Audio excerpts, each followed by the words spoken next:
إن الحمد لله نحمده ونستعينه ونستغفره ونعوذ بالله من شرور أنفسنا وسيئات أعمالنا من يهده الله فلا مضل له ومن يضلل فلا هادي له وأشهد أن لا إله إلا الله وحده لا شريك له وأشهد أن محمدا عبده ورسوله أما بعد فإن خير الحديث كتاب الله وخير الهدي هدي محمد صلى الله عليه وسلم وشر الأمور محدثاتها وكل محدثة بدعة وكل بدعة ضلالة وكل ضلالة في النار.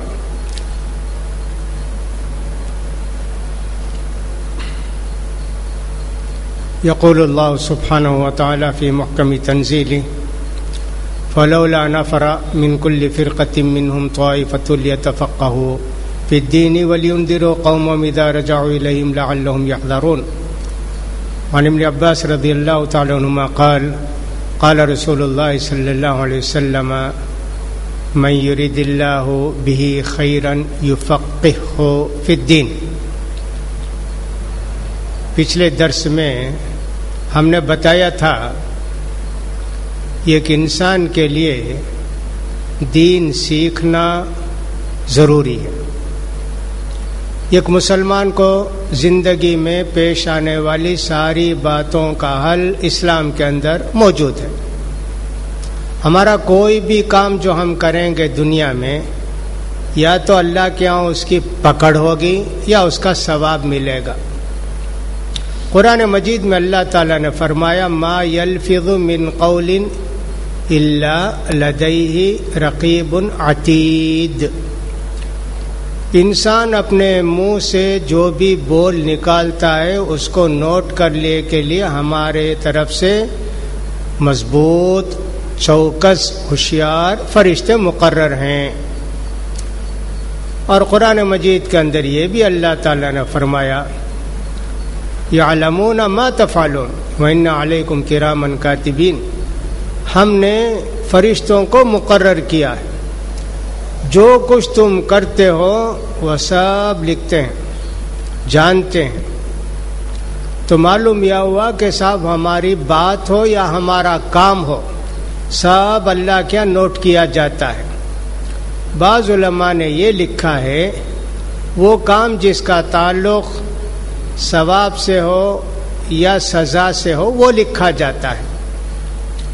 باقی بہت ساری باتیں جو انسان کرتا ہے وہ لکھا نہیں جاتا.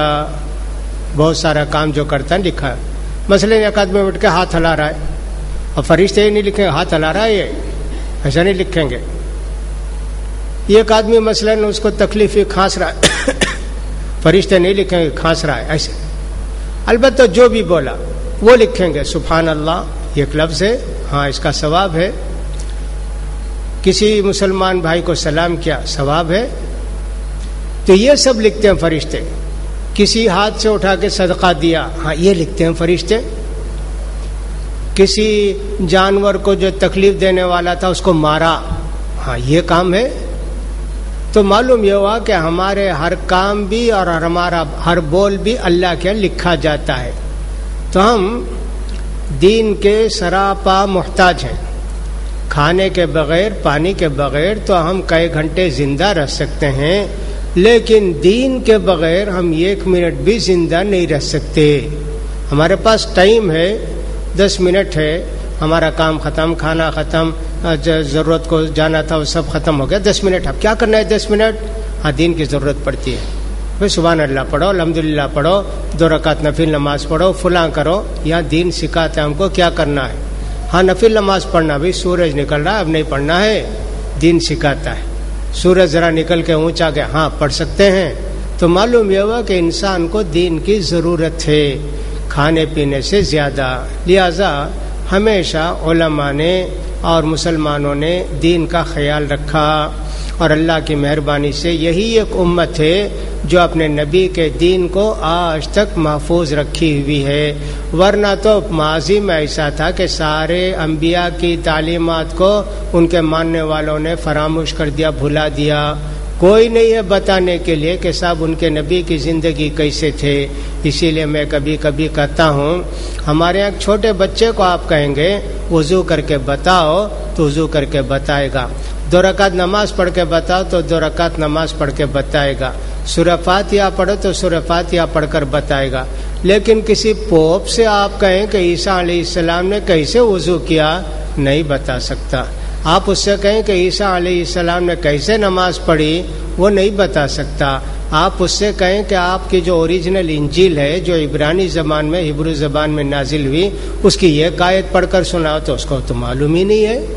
تو معلوم ہوا کہ یہ لوگ کوئی بھی اپنے دین کی حفاظت نہیں کیے، اپنے نبی کی تعلیمات کی حفاظت نہیں کیے. عیسیٰ علیہ السلام جو کب کیا تھے، کیسے تھے، اپنے لوگوں کو کیا بتائے، کچھ نہیں معلوم ان کو سب. لیکن ہمارے اللہ کی مہربانی سے قرآن اور حدیث کی حفاظت مسلمانوں نے آج تک کی.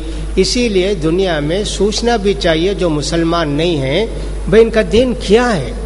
ہمارے ہاں تو کوئی چیز بھی سیف نہیں ہے، کوئی بھی چیز محفوظ نہیں ہے. یہ مسلمان قرآن کے بھی حدیث کی بھی اتنی حفاظت کیے ہوئے ہیں، اس کے علاوہ اپنے نبی کی جو سیرت ہے اس کی بھی اتنی حفاظت کیے ہوئے ہیں. لہٰذا یہ سب ہم کو معلوم ہونا چاہیے.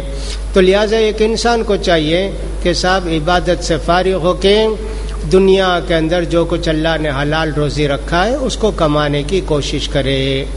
ہمارا قصہ الٹا ہو گیا، ہم کام سے دنیا کے فارغ ہوتے ہیں تو عبادت کے لیے تھوڑا ٹائم دیتے ہیں، گویا اللہ کے اوپر مہربانی کرتے، بخشش دیتے. اللہ کو ایسے نہیں ہونا چاہیے، عبادت کے لیے وقت لگانا چاہیے.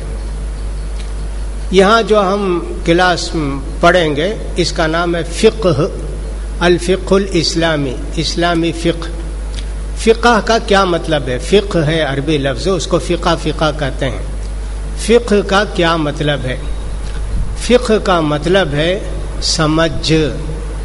سمجھ بوجھ، اس کو کہتے ہیں فقہ. حضرت شعیب علیہ السلام سے ان کی قوم کے لوگوں نے کہا یا شعیب ما نفع کثیرا مما تقول. شعیب آپ کی بات ہم نہ سمجھ میں آتی نہیں، ما نفقہ، ہم کو سمجھ میں آتی نہیں تمہاری باتیں. تو معلوم یہ ہوا کہ فقہ یا فقیہ کا مطلب سمجھدار ہوا، سمجھا. تو فقہ کا مطلب ہے سمجھ. الفقہ الاسلامی، اسلامی تعلیم کی سمجھ بوجھ.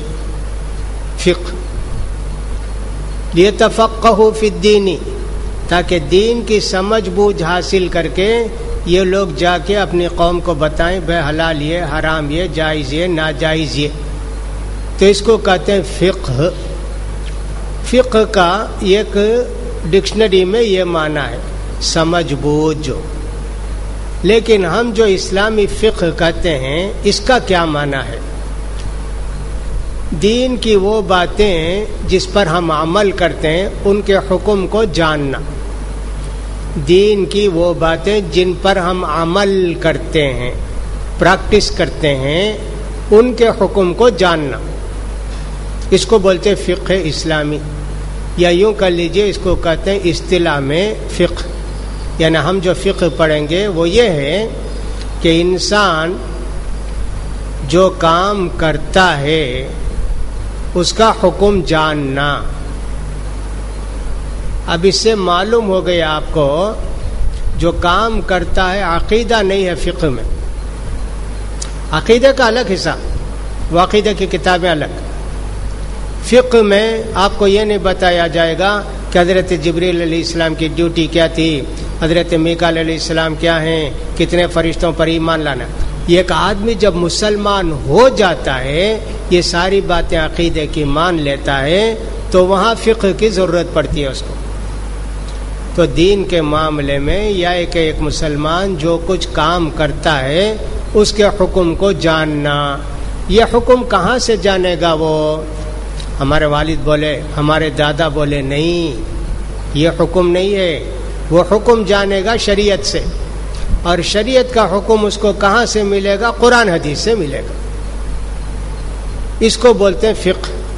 ہم اپنی زندگی میں جو کام کرتے ہیں ان کے حکم کو جاننے کا نام ہے فقہ.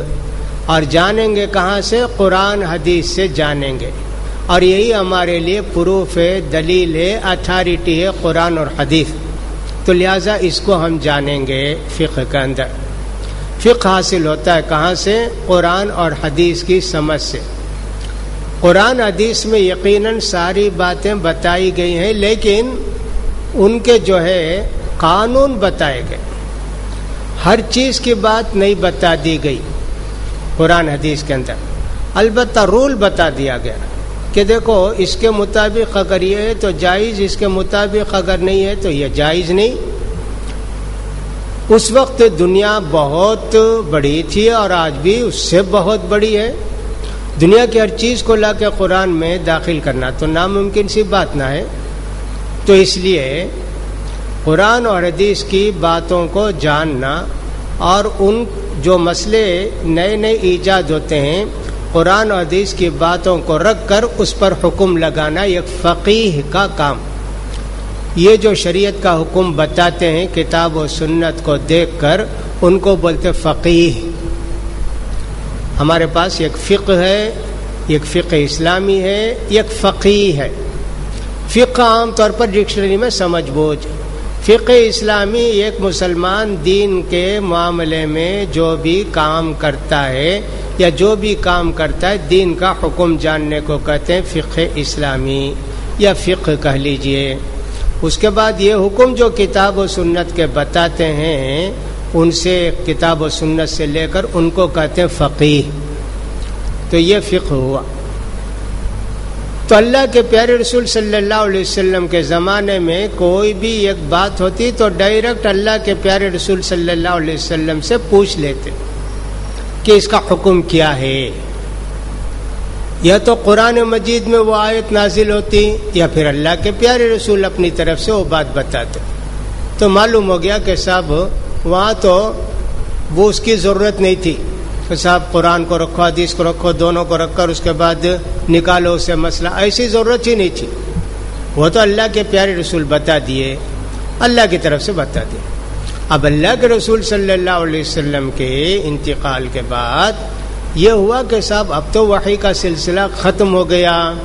اب ایک مسئلہ ہے تو اس کا حکم کیسے لگانا، یہ حلال ہے یا حرام ہے کیسے جاننا.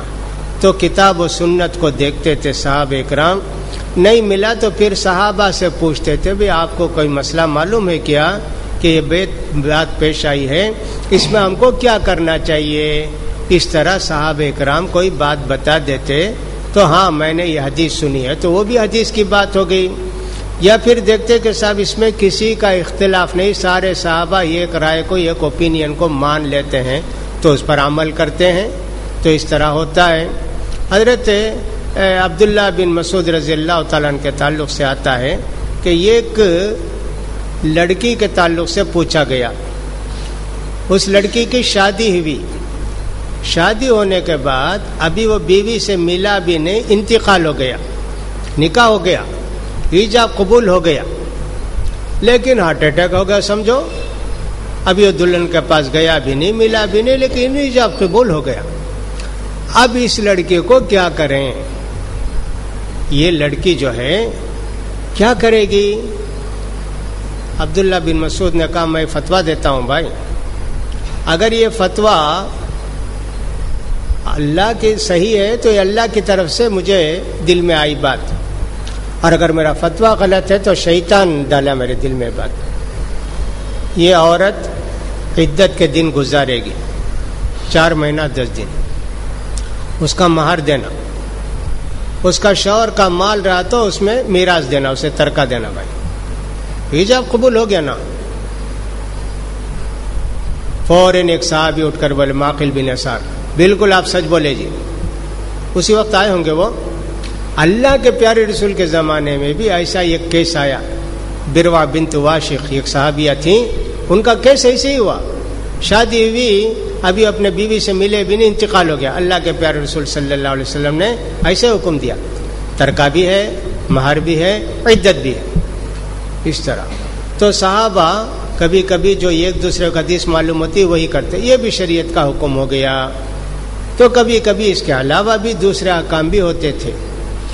تو اس طرح دنیا کے اندر حدیث قرآن اور صحابہ کے عمل کو، ان کے اجماع کو دیکھ کر ہی فیصلہ کرتے تھے، فتویٰ دیا کرتے تھے. بعد میں چلتے چلتے ایسا ہو گیا، دوسری صدی ہجری میں ہر آدمی کے لیے مشکل ہو گیا فتویٰ دینا. اسلام تو بہت پھیل گیا، ہر جگہ عالم کا حدیث کا پایا جانا مشکل بھی ہو گیا. تو علماء نے کچھ مسائل، سب ایسا ہوا تو ایسا کرنا، ایسا ہوا تو ایسا کرنا کر کے کچھ مسائل نکالے. تو اس زمانے کے اندر جو زیادہ یہ مسائل بتانے والے علماء تھے، 4 علماء ایک کے بعد دیگر آئے پیدا ہوئے. سمجھیے، امام ابو حنیفہ رحمۃ اللہ علیہ، امام مالک رحمۃ اللہ علیہ، امام محمد بن ادریس شافعی رحمۃ اللہ علیہ، امام احمد بن حنبل رحمۃ اللہ علیہ. یہ 4 علماء اپنے زمانے مشہور تھے. ان کے بہت سارے شاگرد تھے، جو بھی حضرت بولتے ان کو لکھ لیتے، ایسا ہے ایسا ہے ایسا ہے. حدیث کبھی ملی کبھی نہیں ملی. کوفے میں امام ابو حنیفہ رحمۃ اللہ علیہ تھے، وہاں حدیثیں بہت کم پہنچی تھی. تو زیادہ تر امام ابو حنیفہ رحمۃ اللہ علیہ ایک مجلس کرے 40 علماء کی، اور ان سے معلوم کرتے بھئی یہ مسئلہ ہے، بولو کیا کرنا ہے اسے. سب دیکھتے دیکھتے قرآن بھی نہیں، حدیث میں بھی نہیں سمجھ میں آتا، حدیث بہت کم تھی. تو بولتے ایسا کرنا چاہیے، لکھ لیتے. اور اس میں یہ بھی لکھ لیتے صاحب اگر آئندہ حدیث ملے تو ہماری بات کو چھوڑ دینا اور حدیث پر عمل کرنا. ایسا باقاعدہ فقہ مرتب ہو گیا. جیسے قرآن حدیث لکھے نا، ویسے فقہ لکھ دیا. اب لوگ یہ سمجھ گئے کہ صاحب یہی دین ہے، اب حدیث قرآن سے کوئی تعلق ہی نہیں. ہمارے امام صاحب بولے ایسا ہو گیا. یہیں سے ایک بڑی مصیبت امت کے اندر آ گئی کہ ٹکڑیوں میں، جماعتوں میں امت بڑھ گئی. قرآن حدیث میں تو کسی کا کوئی اختلاف نہیں رہتا ہے، لیکن جب بات آ گئی اماموں کی تو بہت پریشانی ہو گئی. تو ہر امام اپنی بات جو مدون کر کے گئے اور تاکید کر کے گئے کہ صاحب یہ بات ہم کو قرآن حدیث میں نہیں ملنے کی وجہ سے ہم نے فتویٰ دیا، اگر آئندہ آپ کو حدیث ملے تو آپ کو چاہیے کہ ہماری بات کو اٹھا کر پھینک دیں اور حدیث پر عمل کریں. اس پر عمل نہیں کیا. تو یہ 4 فقہ دنیا میں مشہور ہو گئی: حنفی فقہ، مالکی فقہ، شافعی فقہ، حنبلی فقہ. آج دنیا میں اگر پورے مسلمانوں کو دیکھا جائے تو حنفی کم سے کم 2/3 ہوں گے، 1/3 میں شافعی، حنبلی، مالکی ہیں. ایک تیسرا گروپ تھا جو قیامت تک رہے گا، ان کا اس سے کوئی تعلق نہیں. ان 4 فقہ سے فائدہ اٹھاتے ہیں، حدیث کے قریب جس کی بات ہوتی ہے اس کو لیتے ہیں، اور یہ ہے فقہ الحدیث. حدیث سے مسئلہ لینا، قرآن سے مسئلہ لینا، یہ اہل حدیث. تو لہٰذا آپ 4 مسئلوں کو دیکھیں گے، اہل حدیث کو دیکھیں گے تو اہل حدیث کا مسئلہ جو حدیث کے مطابق ہوگا ان 4 میں سے ان کے قریب ملے گا آپ کو. اب تھوڑی دیر کے لیے ایسے سمجھ لیں جیسے رکوع کو جاتے وقت ہاتھ اٹھانا، رکوع سے اٹھتے وقت ہاتھ اٹھانا. امام ابو حنیفہ رحمۃ اللہ علیہ کو عبداللہ بن مسعود کی ایک حدیث معلوم ہوئی کہ اللہ کے پیارے رسول ایک مرتبہ شروع میں ہاتھ اٹھائے تکبیر تحریمہ پڑھتے وقت، پھر ہاتھ نہیں اٹھائے. حالانکہ بے حساب صحابہ کی حدیثیں ہیں کہ اللہ کے پیارے رسول صلی اللہ علیہ وسلم رکوع کو جاتے وقت بھی، رکوع سے اٹھتے وقت بھی رفع الیدین کرتے تھے، ہاتھ اٹھاتے تھے. اب اہل حدیثوں کا یہ مسلک ہے. آپ دیکھیں گے تو شافعیوں کا بھی یہ مسلک ہے، آپ دیکھیں گے تو حنبلیوں کا بھی یہ مسلک ہے، آپ دیکھیں گے تو مالکیوں کا بھی یہی مسلک ہے. تینوں کا مسلک یہی ہے. تو اہل حدیث کوئی الگ فقہ نہیں، اہل حدیثی قرآن حدیث کو جو اللہ کے پیارے رسول کے زمانے میں صحابہ کرام نے سمجھا، اللہ کے پیارے رسول کے بعد پھر اس کے بعد تک ائمہ کے فتویٰ اور فقہ کی کتابیں عام ہونے تک جو چل رہا تھا قرآن حدیث کا، وہی مسلک اہل حدیثوں کا ہے۔ لہذا ہم کیا فقہ پڑھیں گے یہاں؟ حنفی فقہ نہیں پڑھیں گے، شافعی فقہ نہیں پڑھیں گے، حنبلی مالکی فقہ نہیں پڑھیں گے، ہم پڑھیں گے فقہ الکتاب والسنہ، کتاب قرآن اور حدیث سے جو مسئلے ہم کو معلوم ہوتے ہیں۔ لیکن ہم یہ نہیں کہتے کہ ان اماموں نے بیکار کام کیا، ان کو کچھ بھی نہیں تھا، نعوذ باللہ۔ ان اماموں نے دین کے لیے اتنی محنت کی، اتنی قربانی دی کہ صاحب ان کی رہنمائی بعد میں بہت کام آئی۔ ایک مسئلے کو کیسے سمجھنا، ایک مسئلے کو قرآن حدیث سے کیسے لینا، یہ سب چیزیں ان ائمہ کرام نے سمجھایا۔ تو ان ائمہ کرام کا امت پر بہت بڑا احسان ہے، ان کو کبھی بھولا نہیں جا سکتا۔ لیکن جو بھی بولے وہ صحیح ہے یہ نہیں لیا جا سکتا، اس لیے کہ معصوم ہر غلطی سے پاک اللہ نے اپنے نبی کو ہی بنایا ہے، کسی اور کو نہیں بنایا۔ حضرت ابو بکر صدیق بھی غلطی کر سکتے ہیں، حضرت عمر فاروق بھی غلطی کر سکتے ہیں رضی اللہ عنہما، لیکن اللہ کے پیارے رسول دین کے معاملے میں غلطی نہیں کر سکتے، اور اگر غلطی کیے تو فوراً اللہ کی طرف سے آپ کو بتا دیا جاتا۔ جیسے ایک آدمی نے آ کے پوچھا اللہ کے پیارے رسول صلی اللہ علیہ وسلم سے، اللہ کے رسول اگر میں جہاد میں جاؤں اور سب کٹ کر شہید ہو کر زندگی ختم کر دوں تو میرے سارے گناہ معاف ہو جائیں گے کیا اللہ کے رسول؟ ایک آدمی جو کہ اللہ کے پیارے رسول صاحب کے کیا فتویٰ پوچھتا ہے، اگر میں جہاد میں گیا، اپنی جان اللہ کو کے حوالے کر دیا، لڑ کر شہید ہو گیا، میرے سارے گناہ معاف ہو جائیں گے کیا اللہ کے رسول؟ آپ نے فرمایا ہاں جی، تمہارے سارے گناہ معاف ہو جائیں گے۔ شہادت تو بہت اونچا مرتبہ ہے۔ وہ آدمی گئے تو پھر اللہ کے رسول صلی اللہ علیہ وسلم نے فرمایا سنو جی سنو، قرض معاف نہیں ہوتا جی۔ دیکھو پہلے اللہ کے رسول صلی اللہ علیہ وسلم نے فرمایا نہیں، بتایا نہیں، فوراً جبریل علیہ السلام نے کہا نہیں قرض معاف نہیں کرے گا اللہ، تو ان کو بلا کے آپ نے فوراً کہہ دیا۔ تو لہٰذا دیکھو اللہ کے رسول کو بچا لیا جاتا، چھوٹی غلطی بھی نہیں کر سکتے اللہ کے پیارے رسول۔ غلطی کیا ہوگی اللہ کے پیارے رسول سے؟ جیسے عبادت میں وقت لگانا، 5 منٹ ایسے ہی بیٹھ گئے، سبحان اللہ نہیں پڑھے، الحمدللہ نہیں پڑھے، ایسی چھوٹی غلطی اللہ کے پیارے رسول سے ہو سکتی ہے جس کو ہم گناہ بھی کر سکتے ہیں ایک نبی کے لیے، لیکن دین کی بات بتانے میں اللہ کے پیارے رسول سے کبھی غلطی نہیں ہو سکتی۔ اسی لیے معصوم کہتے ہیں اللہ کے پیارے رسول صلی اللہ علیہ وسلم کو۔ امام مالک رحمۃ اللہ علیہ جب بھی پڑھاتے تھے مسجد نبوی میں بیٹھ کر تو کہتے تھے کل یؤخذ من قولہ ویرد الا صاحب هذا القبر، ہر آدمی ہر عالم کی بات لی بھی جا سکتی ہے، ٹھکرائی بھی جا سکتی ہے، قرآن حدیث کے مطابق ہے تو لی جا سکتی ہے، قرآن حدیث کے خلاف ہے تو ٹھکرا دی جائے گی، مگر یہ جو قبر میں آرام کر رہے ہیں پیارے نبی صلی اللہ علیہ وسلم، ان کی ہر بات لی جائے گی، وہاں نہیں دیکھا جائے صحیح ہے کہ غلط ہے، وہ تو معصوم ہے، ہر بات آپ کی صحیح ہوگی۔ لہٰذا ائمہ کرام کے فتووں کو لیتے ہیں، باتوں کو لیتے ہیں، ان کی قدر کرتے ہیں، اور ان کے امت پر بہت بڑا احسان ہے، لیکن ان کو نبی کا درجہ نہیں دے سکتے، نعوذ باللہ، ان کی ہر بات کو صحیح نہیں بول سکتے۔ اس طرح لوگوں کے اندر بڑی گمراہی آ گئی کہ ہمارے امام صاحب بولے جو بالکل صحیح بولے، بھئی حدیث اس کے خلاف آئی ہے نا۔ ہمارے امام صاحب کا اتنا علم تھا، وہ حدیث ان کو معلوم رہی ہوگی، لیکن کسی وجہ سے وہ حدیث چھوڑ دیے، وہ حدیث یا تو ضعیف رہی ہوگی یا دوسری حدیث اس سے زیادہ بہتر رہی ہوگی، اس لیے ہمارے امام صاحب نے چھوڑ دیا ہوگا۔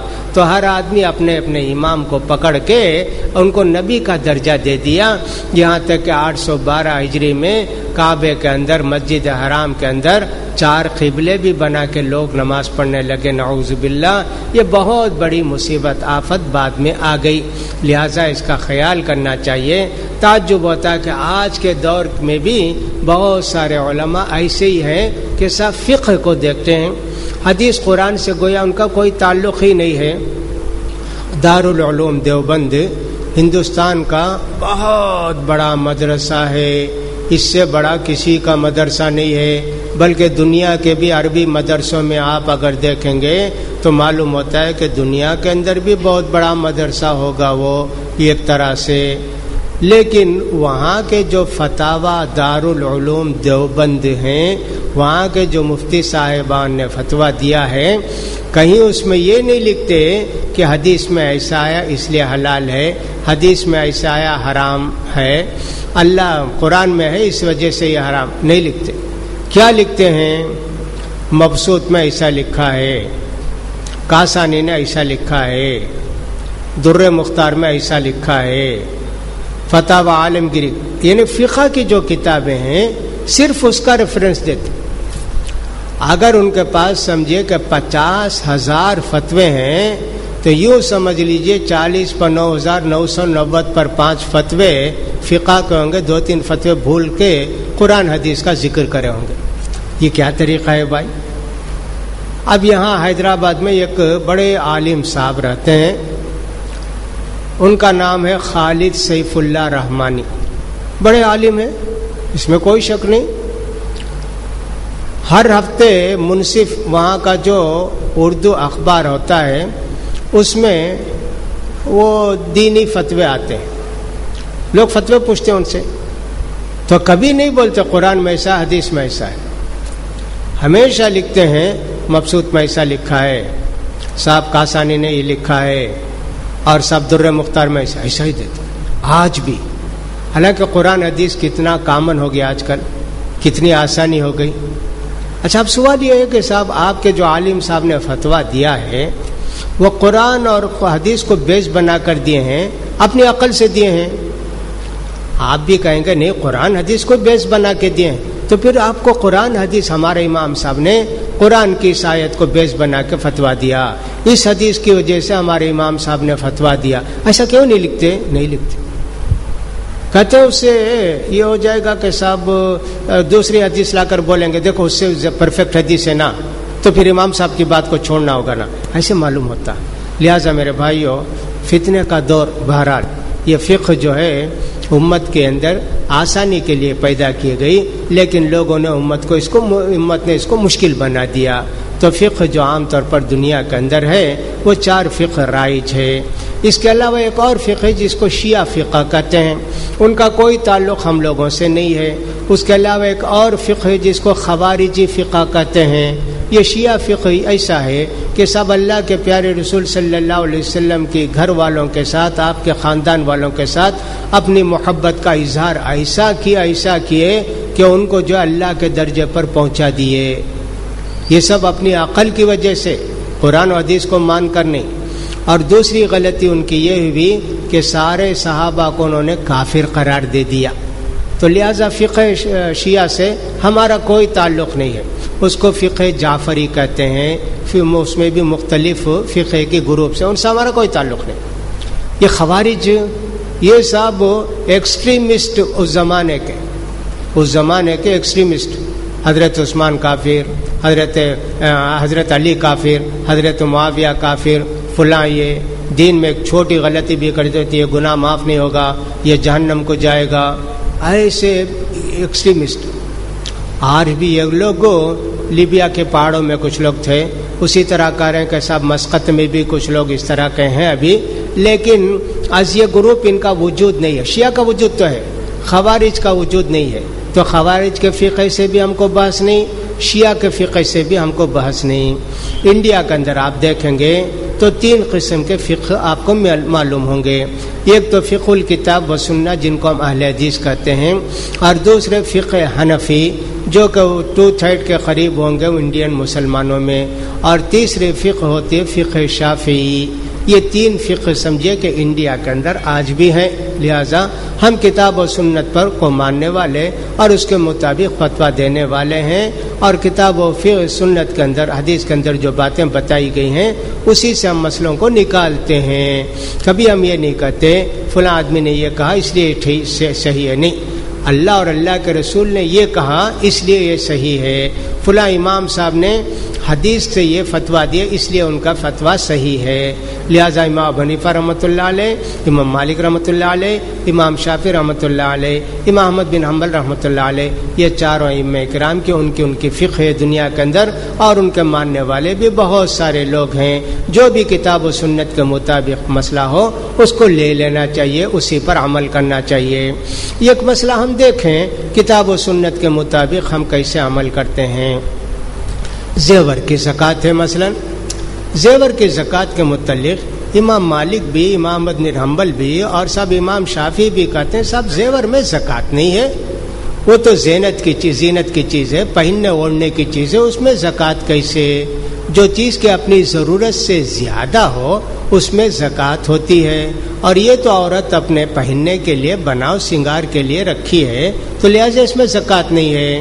امام ابو حنیفہ رحمۃ اللہ علیہ فرماتے نہیں بھائی زیور میں زکوٰۃ ہے، حدیثیں کئی ایک آتی ہیں، تھوڑا کلام بھی ہے بعض حدیثوں میں، لیکن اہل حدیث بھی کہتے ہیں صاحب حدیثیں اتنی آئی ہیں زیور کے زکوٰۃ کے تعلق سے، اس لیے ہم بھی زکوٰۃ دینے کے قائل ہیں زیور میں۔ دیکھو کن کی بات حدیث سے رہتی، ہم یہ نہیں دیکھتے واہ کیا ان کی بات نہیں لینا، نعوذ باللہ، ہم ایسے نہیں کرتے۔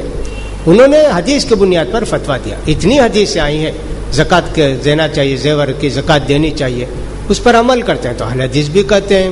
اب اہل حدیثوں کا مسئلہ یہاں جو ہے امام ابو حنیفہ رحمۃ اللہ علیہ ساتھ ملتا ہے اور تینوں کے خلاف ہو جاتا ہے۔ رفع الیدین کے مسئلے میں جاتے ہیں تو اہل حدیث کے تینوں امام کے ساتھ مل جاتے ہیں، امام ابو حنیفہ سے کٹ جاتے ہیں۔ کیوں؟ اس لیے کہ ہم حدیث کو دیکھتے ہیں، حدیث کے مطابق جو بھی بات ہوگی اس کو لیتے ہیں۔ تو اس سے اچھی طرح آپ کو معلوم ہو گیا کہ صاحب فقہ کیا ہے۔ فقہ نام ہے جو بھی مسلمان عمل کرتا ہے ان کے حکم کو جاننے کا نام ہے فقہ۔ صاحب وہ فقہ 2 طرح کے ہیں، ایک فقہ وہ تو جو قرآن حدیث میں بتا دیے گئے ہیں، رکوع کرنا، سجود کرنا، بھول گئے نماز میں تو کیا کرنا، تو یہ سب تو ڈائریکٹ ہیں، منصوص ہیں، بتا دیے گئے ہیں۔ کچھ روز روز پیش آنے والے مسئلے ہیں ان کے متعلق ہم قرآن حدیث میں دیکھیں گے کہ صاحب مسئلہ ملتا ہے کیا، نہیں ملا تو اس مسئلے کا حکم معلوم کریں گے۔ یہ جو آدمی حکم معلوم کرتا ہے اس کو فقیہ بولتے ہیں، مجتہد بولتے ہیں، مجتہد یعنی قرآن حدیث کو اسٹڈی کر کے اس سے ایک مسئلہ نکالا۔ اب مثلا تھوڑی دیر کے لیے سمجھ لیں شیئرز ہیں، شیئر مارکیٹ دنیا کے اندر صاحب سب سے زیادہ ایک طرح سے طاقتور ادارہ سمجھا جاتا ہے، شیئرز مارکیٹ ہے۔ اسلام کے اندر اسلام ہی شیئر مارکیٹ کو ایجاد کیا، لیکن اس کی حیثیت دوسری تھی، وہاں مزاربت کہتے ہیں، کئی لوگ مل کے یہ کمپنی شروع کرتے ہیں، ان کے شیئرز رہتے ہیں، کسی کا کم کسی کا زیادہ، اور اس کے مطابق نفع نقصان میں دونوں شریک ہو جاتے ہیں۔ اب ایسے ہی چلتا رہا، لیکن اس کے اندر یہ سب معلوم ہونا چاہیے کون سی چیز کا بیپار کریں گے، کس چیز کا بیپار کریں گے، کتنا کریں گے، کیا کریں گے۔ سب بعض لوگ ایسا پارٹنرشپ بناتے تو بولتے تھے دیکھو ہمارا جو مال ہے نا سمندر میں نہیں لے جانا بھائی، جیسے سمجھ لیجئے صاحب 100 بکری بیپار کرنا ہے، 50,000 میں ڈالا، میرا ساتھی 50,000 ڈالا، اب بیچنا ہے تو کہیں بھی لے جا کر بیچو، لیکن سمندر کے راستے میں جہاز میں چڑھا کر نہیں لے جانا، جہاز ڈوب گیا تو 100 بکریاں چلے گی نا، ایسے تو ایسا بھی کنڈیشن لگا دیتے تھے صاحب، ایسا ہے تو اس کا اسلام اس کا موجود ساری چیزیں معلوم رہنا۔ اب جو دنیا کے اندر شیئر مارکیٹ ہے، آپ تو شیئرز خریدتے ہیں، آپ کو کچھ بھی نہیں معلوم وہ کمپنی آپ کا پیسہ کہاں لگاتی ہے، کیا کرتی ہے، حلال میں لگاتی ہے، حرام میں لگاتی ہے، اس کے جو ایسٹ سے کیا، کچھ بھی نہیں معلوم، لیکن شیئر مارکیٹ چلتا ہے دنیا کے اندر۔ اب کہیں صاحب اسلام کے اندر تو ہے کئی لوگ پارٹنر مل کے کمپنی چلا سکتے ہیں، ویسے ہم بھی چلاتے نہیں بھائی، تفصیل بھی چاہیے نا، کہاں دیتے ہیں، کیا خرچ کرتے ہیں، اس لیے کہ شیئر مارکیٹ کے اندر کوئی بھی ایسی کمپنی نہیں ہے کہ صاحب آپ کے شیئرز جمع کر کے ایک ہی راستے میں لگائے. کوئی بینک میں لگاتا ہے, کوئی ڈیش میں لگاتا ہے, کوئی سنیما میں لگاتا ہے, کاروبار میں لگاتا ہے, کوئی کمپیوٹر میں لگاتے ہیں, 10 جگہ, تاکہ اس میں نقصان ہوتے, اس سے کور ہوگا, اس سے نقصان ہوگا تو سود کا بینک کا سود آ جائے. ایسا کرتے ہیں. لہٰذا شیئر مارکیٹ کو ہم کیسے جائز قرار دے سکتے ہیں؟ اب یہ فقیہ بیٹھ کے غور کرتا ہے کہ صاحب اللہ کے رسول کے زمانے میں شیئرز تھے کہ اللہ کے رسول کے زمانے میں لوگ مل کر بیپار کرتے تھے, لیکن آج کا اس کا بیپار بہت الگ ہے. وہ تو اسلامی طریقہ ہے اور یہ غیر اسلامی طریقہ ہے. اس طرح یہ ساری باتیں بیٹھ کر غور کرتے ہیں. اس کو بولتے ہیں اجتہاد, یعنی دین کے مسئلے میں بیٹھ کر قرآن حدیث کی باتوں کو سامنے رکھ کر کوشش کرنا. یہ فقیہ کرتا ہے, یہ مجتہد کرتا ہے. قیامت تک یہ ہمارے لیے سمجھے کہ مسئلے پیدا ہوتے رہیں گے, ان مسئلوں کے اندر ہم اس کا فتویٰ دیتے رہیں گے. لہذا کتاب و سنت کو جاننا اور ان کے مطابق فتویٰ دینا مجتہد کا کام ہے. دوسرے لوگ جن کو نہیں معلوم ہے مجتہد کی بات لے کر ایسے مسئلوں پر عمل کرتے ہیں. لہذا فقہ انڈیا کے اندر ہم نے کہا اہل حدیث فقہ بھی ہے, حنفی فقہ بھی ہے, شافعی فقہ بھی ہے. یہ ساری فقہ ہیں. باقاعدہ فقہ اکیڈمی بھی ہر جگہ قائم ہے. اب اس وقت مکہ کے اندر سب سے پہلے فقہ اکیڈمی رابطۃ عالم اسلامی کی طرف سے قائم ہوئی. ان کی فقہ اکیڈمی سال میں ایک مرتبہ حج کے قریب وہ لوگ اپنا جلسہ کرتے ہیں, اپنی میٹنگ بلاتے ہیں. دنیا کے بڑے بڑے علماء جتنے ہیں سب کی لسٹ ان کے پاس ہے. کوئی بھی مسئلہ دے دیتے ہیں, صاحب یہ 10 مسئلے ہیں, اس پر غور کر کے آپ لوگ اپنی بحث لکھ کر لے آئیے. پھر وہ کئی دن تک فقہ اکیڈمی میں بحث ہوتی ہے. آخر میں سارے علماء ایک فیصلے پر, نہیں تو علماء میں اکثر لوگ ایک فیصلے کو آتے ہیں. تو ہر سال ایسے ہوتا ہے.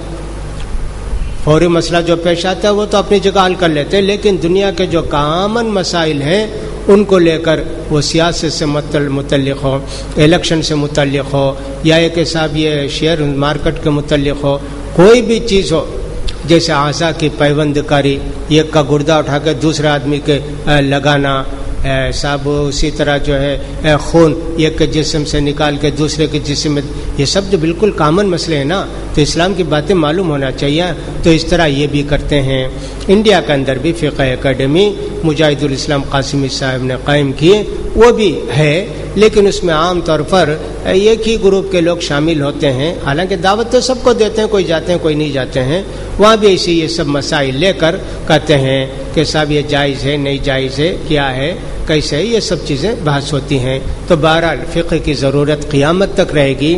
لوگوں کے مسئلے نئے نئے پیدا ہوتے ہوں گے, لوگوں کو ان کا حکم جاننا ضروری ہو جائے گا.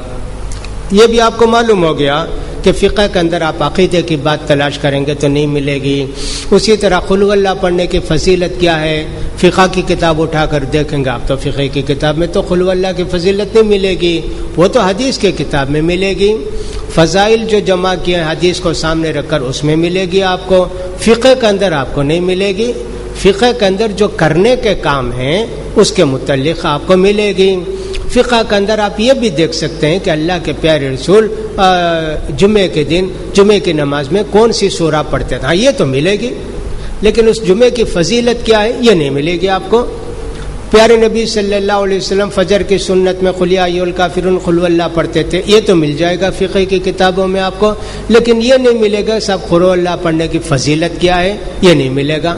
لہذا فضیلت کی باتیں بھی آپ کو قرآن فقہ میں نہیں ملیں گی, عقیدے کی باتیں بھی نہیں, احکام ملیں گے, احکام ملیں گے جن کو کرنا ہے نہیں کرنا ہے ایک انسان کے لیے, یہ ساری باتیں ملیں گی. اب ہم کو کلمہ شہادت عقیدہ ہو گیا, کلمہ شہادت عقیدہ ہو گیا. اسلام کی بنیاد 5 چیزوں پر ہے. اب اس کے بعد سب سے اہم بات نماز کی ہے. اسلام کے اندر درجہ کلمہ شہادت کے بعد یہ نماز کا ہے, اس لیے نماز کے احکام شروع کرتے ہیں فقہ کی کتابوں میں. اب نماز سے پہلے وضو کرنا ضروری ہے, اس لیے نماز سے پہلے طہارت پاکی کا مسئلہ بیان کرتے ہیں. وضو کے بغیر تو نماز نہیں ہو سکتی ہے. اب وضو کیا جاتا ہے پانی سے, اس لیے وضو کی باتیں بتانے سے پہلے پانی کی باتیں بتاتے ہیں کہ پانی جس سے ہم وضو کریں گے، نہائیں گے، وہ کیسا ہونا چاہیے؟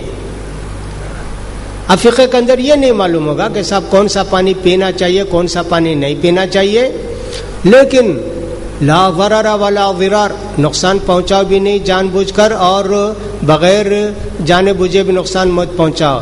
گندا پانی پیے انسان مر جائے، کہا ولا تلقوا بأیدیکم الی التہلکہ، نہیں جی اپنے آپ کو ہلاکت میں مت ڈالو، یہ اللہ کا حکم ہے۔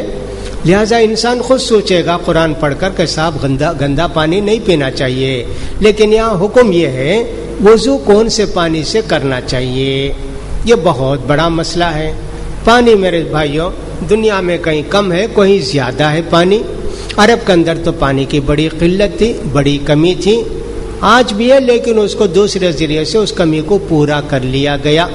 لہذا پانی کے متعلق لوگ مختلف خیالات رکھتے ہیں، مختلف طرح سے سوچتے ہیں، اور پانی اللہ کی اتنی بڑی نعمت ہے کہ صاحب اس نعمت کے مقابلے میں کوئی دوسری نعمت نہیں ہو سکتی۔ اور سب سے پہلے دنیا میں جو لڑائی جھگڑا ہوگا پانی کی تقسیم کے متعلق ہوگا، یہ ہمارے پیارے نبی نے بتایا۔ دنیا میں سب سے پہلا جھگڑا پانی کے تعلق سے ہوگا۔ آج ویسے اسرائیل بھی چاہتا پورا پانی اپنے پاس رکھ لے، فلسطینیوں کو گندا غلیظ پانی دے کر ان کو مار دے، وہاں بھی جھگڑا ہے، کاویری کا بھی جھگڑا ہے۔ دنیا کے اندر سب بڑے جھگڑے ہوں گے، ایک ایک گلاس پانی کے لیے جان چلے جائے گی، ایسے معلوم ہوتا ہے یہ اللہ کی بڑی نعمت ہے۔ بہرحال پانی یوں سمجھیے کہ جو بہنے والی چیز ہے اس کو پانی بھی کہہ سکتے ہیں۔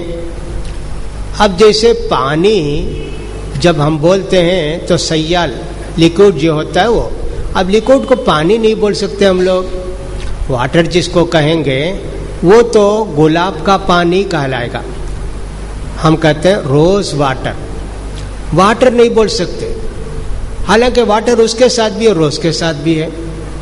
جوس ہے اس کو آپ واٹر نہیں بولتے، ایپل جوس بولتے ہیں، آرنج جوس بولتے ہیں، وہ بھی سیال ہے، لیکن ان سب سے نہ وضو ہو سکتا ہے گلاب کے پانی سے، نہ جوس سے وضو ہو سکتا ہے۔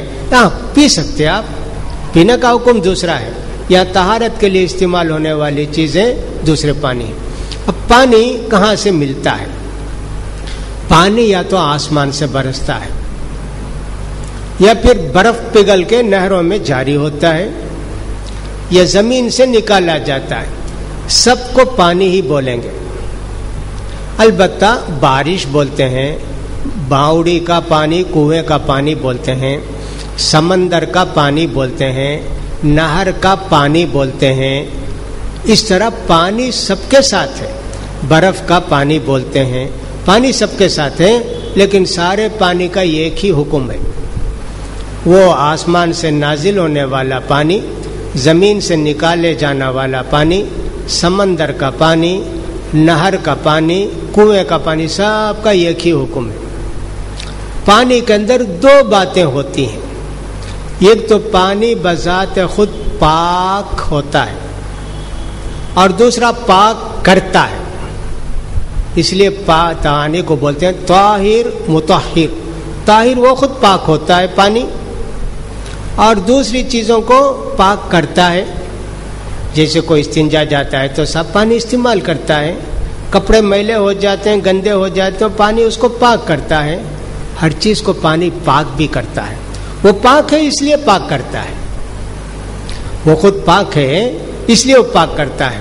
اب تھوڑی دیر کے لیے ایسے سمجھ جائیں کہ آپ دو گلاس رکھیں، ایک گلاس میں پانی رکھیں اور ایک گلاس میں مرارجی دیسائی کا شربت رکھیں، جس کو کہ پیشاب کہتے ہیں، نعوذ باللہ۔ اگر کلرفل نہیں ہے تو دونوں میں فرق نہیں کر سکتے، کون سا پانی ہے کون سا پیشاب ہے۔ پیشاب سے آپ دھوئیں گے وہ خود گندا ہے، آپ کے کپڑے کو بھی گندا کر دے گا، وہ ہے نا، لیکن پانی خود پاک ہے، وہ آپ کے کپڑے کو بھی پاک کرے گا۔ تو پانی کے اندر دو باتیں ہوتی ہیں، ایک تو وہ خود پاک ہے اور استعمال کیا جاتا ہے پاکی کے لیے، گندگی کو، غلاظت کو دور کرنے کے لیے، تو یہ پانی۔ اب پانی کے اندر اور بھی تین باتیں ہوتی ہیں۔ پانی کا ایک ٹیسٹ ہوتا ہے، آپ جانتے ہیں ذرا کھارا پانی ہوگا, ذرا میٹھا پانی ہوگا, اتنا ہی فرق سوا ہے. پانی کا ایک ٹیسٹ ہے, وہ اللہ نے اس میں رکھا ہے. دوسرا کیا ہے, پانی کا ایک کلر ہے, سفید ہوتا ہے پانی. تیسرا کیا ہے, پانی کے اندر کوئی بھی اسمیل نہیں ہوتی. تین باتیں. پانی, پہلی بات ہم نے کہی, پانی کا ایک ٹیسٹ ہوتا ہے, مزہ جس کو بولتے ہیں. پانی کا ایک کلر ہوتا ہے, اور تیسری بات, پانی کے اندر کوئی اسمیل نہیں ہوتی. یہ تین باتیں ہوتی پانی میں, اس کا خیال کرنا چاہیے. اب دو باتیں ہیں.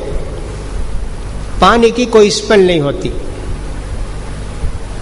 اب ایک آدمی ایک گلاس پانی میں 2-3 ڈراپ روز واٹر ڈال دیا, پانی کے اندر اسمیل گلاب کی آنے لگی. وہ گلاب کا پانی پاک ہے, اس لیے وہ جا کر اگر پانی میں گرا تو اس کی وجہ سے پانی غلیظ نہیں ہو جاتا, ناپاک نہیں ہوتا. جو چیز اس میں ڈالے وہ پاک ہے نا. روز واٹر ڈالے, عطر کا ایک بوند ڈال دیے, سب اسمیل تو بدل گئی اس کی, اس لیے اس کا ٹیسٹ نہیں بدلے گا. وہ پانی کا حکم باقی ہے, طاہر بھی ہے مطہر بھی ہے. دوسری بات کلر کی رہی. ایک لوٹے پانی میں, ایک گلاس پانی میں ایک آدمی ایک ڈراپ انک ڈال دیا, کلر اس کا چینج ہو گیا, بلو ہو گیا, یہ بلیک ہو گیا. لیکن وہ انک جو ہے نا وہ خود پاک ہے, اس لیے پانی کا کلر بدلنے کے باوجود پانی جو ہے پاک بھی ہے, پاک بھی کرے گا. آپ اس کو یورین کے لیے اور صاحب لیٹرین کے لیے سب استعمال کر سکتے ہیں. اسی طرح ایک بڑا تالاب ہے, بارش ہوئی تو مٹی میں گھل کر آتا ہے, وہ پانی مل کر آتا ہے. وہ تالاب کا پانی جو ہے نا وہ چائے کے کلر کا ہوتا ہے, سفید تو نہیں ہوتا, لیکن وہ پانی پاک ہے. اسی طرح سمجھیے کہ صاحب مزہ, ایک آدمی شکر ڈال دیا تھوڑی سی, صاحب وہ شکر پاک ہے, کھاتے ہیں, تو لہذا اس کی وجہ سے پانی کا حکم نہیں بدلے گا. کوئی پاک چیز پانی میں گر کر اگر اس کے کلر کو بدل دے, یا ایک صاحب اس کے ٹیسٹ کو بدل دے, یا اس کے اسمیل کو بدل دے, اسمیل تو رہتی نہیں نا, کوئی اسمیل اس میں آ جائے, ایسی صورت میں پانی ناپاک نہیں ہوتا, وہ پانی پاک ہی رہتا ہے. تھوڑا ہو زیادہ ہو کوئی فرق نہیں پڑے گا. تو پانی اپنی صفات کے اندر دو باتیں ہم نے بتائیں, خود پاک ہوتا ہے اور صاف پاک کرتا ہے. تیسری بات, پانی کے اندر پائی جانے والی 3 صفتیں ہوتی ہیں, ایک تو اس کا رنگ, دوسرا مزہ, اور تیسری اس کی بو. اگر کوئی گندا چیز پڑنے کی وجہ سے اس میں سے کوئی چیز بدل جائے تو اسی صورت میں وہ ناپاک ہو جاتا ہے پانی. اب بعض چیزیں گندا پڑنے کے باوجود تینوں چیزیں بدلتی نہیں, تب بھی وہ گندا ہوتا ہے. جیسے ایک لوٹا پانی ہے, اس میں ایک قطرہ پیشاب ڈال دیے, اس کی وجہ سے پانی میں کچھ بھی چینج نہیں آئے گا, نہ اس کا مزہ بدلے گا, نہ بو بدلے گی, نہ رنگ. لیکن وہ چونکہ غلیظ چیز ہے, تھوڑی پڑنے سے بھی وہ ناپاک ہو جاتا ہے پانی. بعض چیزیں پاک ہیں لیکن اتنا چینج ہو جاتا ہے کہ صاحب اس کی وجہ سے ہم اس کو پانی نہیں بولتے. پاک چیز ہی اس میں پڑی, لیکن ایک تو ہم نے بتایا کہ صاحب تالاب کا پانی ہے یا انک ڈال دیے. اب دوسرا سمجھیے کہ صاحب چائے ہے, وہ پانی اور دودھ ہے, لیکن اس کے باوجود ہم اس سے وضو نہیں کر سکتے, ہم اس سے وضو نہیں کر سکتے.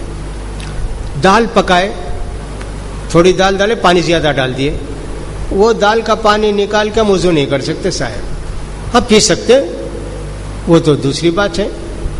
تو لہذا جو استعمال کرتے ہیں پانی وضو کے لیے, وہ پانی ہی ہونا چاہیے, پکائی ہوئی چیز کا پانی نہ ہو, اور اسی طرح وہ گندا پانی بھی نہ ہو.